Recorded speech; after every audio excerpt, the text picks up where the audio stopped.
So today we're going to discuss the history of the 4-4-2 and some of its strengths and weaknesses tactically.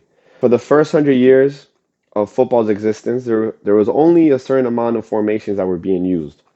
But it wasn't until the 1950s until England adopted the 4-4-2 system.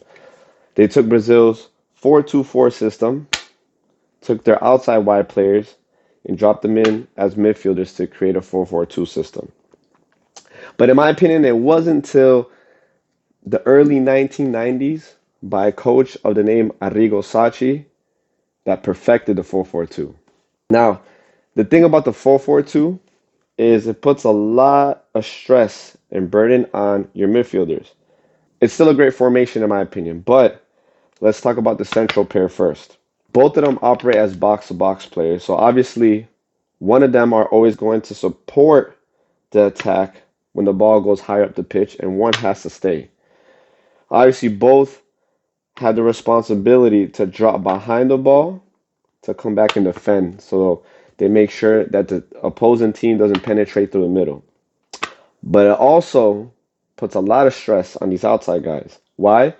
Because when the team is in possession, it's not a 4-4-2. It turns into a 4-2-4, which these guys move higher up the pitch to create depth and width.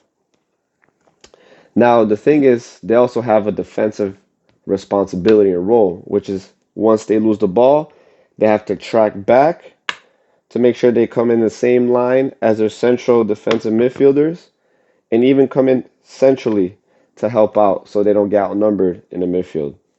Now, the good thing, which I love about this formation, is that there's a lot of variations and flexibility within the system. Because when they're in possession, these two are operating together. And let's say when the team is in possession, one of these strikers becomes a 10 or a false 9 to drop in around this area to float in and find the gaps so they can pick up the ball so they can link the midfield with the strikers.